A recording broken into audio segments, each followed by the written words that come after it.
Tantor Audio presents Miracles Happen, The Transformational Healing Power of Past Life Memories by Brian L. Weiss, M.D., and Amy E. Weiss, M.S.W. Narrated by Kevin Foley. Epigraph. Someday, after mastering the winds, the waves, the tides, and gravity, we shall harness the energies of love, and then, for a second time in the history of the world, man will have discovered fire. Pierre Teilhard de Chardin. Introduction. On a beautiful summer afternoon in New York in July 2010, my wife Carol and I were driving up the tree-lined Taconic Parkway toward the Omega Institute, a rustic retreat center where we teach an intensive course on past life regressions. We love teaching this course. Incredible events happen every day, again and again. Participants not only remember past lives, but have amazing spiritual or healing experiences, find soulmates, receive messages from departed loved ones, access profound wisdom and knowledge, or encounter some other mystical and marvelous event. Carol and I have witnessed such life-transforming occurrences over the years in these workshops and trainings, and we feel blessed to be able to facilitate and observe them. Often we do not know that a particularly powerful experience has just transpired in the workshop. The person may need time to process it, and we will only hear of it in a later email or letter. At that moment on the sun-dappled highway, Carol's BlackBerry buzzed with an email describing another one of these wonderful workshop healings, a message relaying such ancient wisdom, yet arriving to us through this most modern technology. The timing was perfect, for we were about to re-enter the very place where we had observed so many similar happenings. We never knew exactly which amazing events and changes would transpire, only that they would. Carol turned to me and observed in her wise and understated way, "Sometimes miracles happen." Indeed, sometimes they do. The miracles may be large ones that affect the entire group. They may be small and silent. No matter their scope, the transformation is permanent. Relationships are repaired. Souls are nourished. Lives acquire newer and deeper meaning. Miracles happen. A miracle happened for me on the day that a patient named Catherine walked into my office and introduced me to an entire spiritual universe that I had never believed to exist. My earlier books contain a very detailed account of her experiences, and they describe how her life was permanently altered for the better as a result of them. My own life was affected at least as much. Before uncovering her amazing past life memories, I had been a left-brained, obsessive-compulsive academic. I had graduated magna cum laude, Phi Beta Kappa, with a degree in chemistry from Columbia University.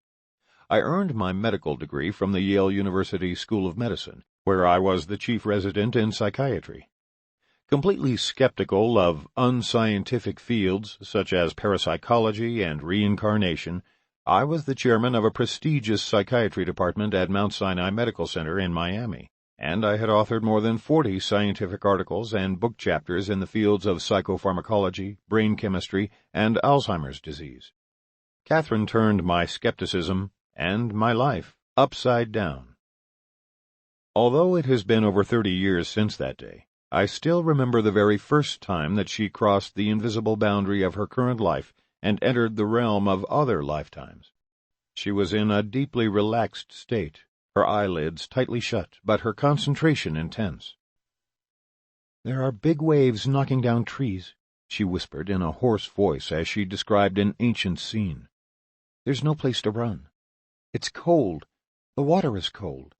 I have to save my baby, but I cannot. Just have to hold her tight. I drown. The water chokes me. I can't breathe, can't swallow. Salty water. My baby is torn out of my arms." Her body had tensed, her breathing accelerated. Suddenly, her body and her breathing relaxed completely. "I see a cloud. My baby is with me, and others from my village. I see my brother." My skepticism needed more time to erode, but the process had begun. Catherine's severe symptoms began to disappear as she remembered more scenes from this and other prior lifetimes. I knew that imagination could not dissolve such chronic symptoms. Only actual memories could. Catherine would go on to remember many historical facts and details from her past lives, which we were sometimes able to confirm. She was also able to relate private truths from my own life, truths that she had no obvious way of knowing or discovering. She would tell me these personal facts while she floated in that beautifully relaxed state in between physical lifetimes. Those powerful evidential encounters with Catherine began to open my mind and to erase my doubts. I found other reputable clinicians conducting regressions and research, and I became further convinced. Ever since Many Lives, Many Masters, my first book, was published in 1988, I have treated over 4,000 individual patients using past life regression therapy, and many, many more in large groups during my experiential workshops. Each case validates and confirms, teaches and expands. Each case reveals more of life's mystery. In that time, I have met with past life pioneers and luminaries from all over the world. Where there was once disbelief, there is now carefully collected knowledge and wisdom. The stories in this book will propel you on the very same path and lead you from doubt to discovery. Just open your own mind and let this miraculous journey begin. In the workshops that I conduct, approximately 2/3 of the audience successfully remembers episodes from previous lives. Their memories and recollections frequently heal emotional and physical maladies. Symptoms resolve even though the memory may not be absolutely accurate, for an error in recall does not negate the truth and importance of the memory. As an example, in a regression you may recall the trauma, chaos, and even the entire emotional reaction of your mother when you were 3 years old and ran into the street, almost getting hit by a black Buick. When you check with your mother, it turns out that the car was a navy blue Cadillac. Otherwise, everything else in your recall was accurate. This slight degree of distortion is acceptable. Memory is not literal time travel. And if, in describing the memory of the near accident, you used a word that you did not learn until you were 12, this is also fine. Your observing and describing mind is your present-day consciousness, not your 3-year-old brain. You never actually stepped into a time machine. Hypnosis is the tool I use to help people recall such childhood events, and more. Many of my patients and the people who have attended my workshops are able to remember events not only from their childhood, but also from when they were in their mother's wombs, from that mystical state when they were in between lives, and from past lives. Throughout the years, I have encountered people whose preconceived notions about past life regression therapy have compelled them to dismiss the concept entirely. They argue that the memories are distorted or inaccurate, as I have addressed, or that its therapeutic effects can be ascribed to wishful thinking, or that everyone who has a regression erroneously identifies themselves as a famous historical figure in a past life. Such critics are vocal but misinformed. This book contains numerous stories of people who have undergone or performed their own regressions, and together they present a catalog of an incredible diversity of experiences that definitively challenges such assumptions. Its pages contain far more recollections of paupers and peasants than people of prominence. Imagination or fantasy does not cure deeply entrenched physical or mental conditions, yet this book is brimming with examples of how remembering our past lifetimes does, and neither the patient nor the therapist even needs to believe in this concept for the healing to occur, just as neither Catherine nor I did at first. The stories in this book, like a microcosm of the entire field of regression therapy, illustrate a widely varying range of past lives, yet they also point again and again to the fundamental commonalities in our soul's journey and evolution. To open your mind to their truths, that we are immortal and eternal beings who have lived before and will live again, that we are all one, and that we are all here on earth to learn lessons of love and compassion, is, to borrow from that well-known quote, to take one important step for a man and one giant leap for mankind. Whenever my patients and workshop participants successfully remember one of their past lives, a direct avenue to divine wisdom and to physical or emotional wellness is established. The awareness that we have had multiple lifetimes, separated by spiritual interludes on the other side, helps to dissolve the fear of death and to bring more peace and joy into the present moment. Sometimes just the remembrance of past life traumas leads to incredible insights and healings. This is the rapid route. Those who have not had a past life memory can attain understanding and an enhanced perspective by witnessing or reading about the experiences of others. An empathetic identification can be a powerful transformative stimulus. This is an alternative route where the direction of progress is more important than the speed. We will all eventually reach a state of enlightened awareness. Reincarnation, the concept that we have all lived past lives, is the door through which I entered a greater level of understanding. Catherine opened the door for me, and I have subsequently held it open for many more. But there are many doors. People have accessed the higher realms through near-death experiences, through mystical encounters, or through meditation. Others have had a sudden insight or aha moment. All doors lead to the same place, a transcendent recognition that our true nature is spiritual, not physical. There often is a simultaneous awareness that we are all interconnected and that we are all somehow manifestations of one energy. The author Paulo Coelho writes, "Life is the train, not the station. On our soul's journey home to a state of infinite love and wisdom, a journey filled with mystery and miracles, we rest, recuperate, and reflect at the stations, in between lifetimes, until it is time to board again. Another train, another body. There is only one home, and eventually we will all return there, sooner or later. It is a place of bliss. This book will help you find its shores." The treasure of this book lies in the stories carefully nurtured and harvested by readers and workshop participants over the past 23 years.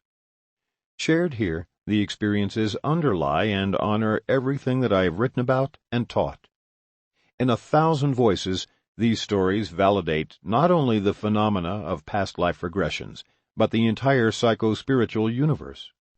You will hear of souls and soulmates, of the life that is found after death, of present lives being utterly transformed by encounters with the past. The stories share how mind and body can be profoundly and permanently healed. They tell how grief can be changed to comfort and hope, and how the spiritual world interpenetrates and enriches our physical world at all times. These stories are filled with wisdom, love, and deep knowledge. They are humorous and serious, brief and extensive, but always wise and instructive. Gleaned from all over the world, the shared experiences will help many thousands of souls toiling through their current lives. Helping others to heal, to understand, and to progress along their spiritual paths is the soul's noblest duty. Hearing the stories and reflections in this book is like experiencing 100 vicarious regressions, powerful resonances to the listener's own latent past life memories stimulate the subconscious and elicit a heightened awareness. The deeper mind discovers new possibilities of physical and emotional healing. A comprehension of our higher nature, that we are the soul, not the body or the brain, leads to profound shifts in our core values and aspirations. And then the most important transformation of all begins. Our consciousness awakens, opens its divine but dormant eyes, and discerns its spiritual path.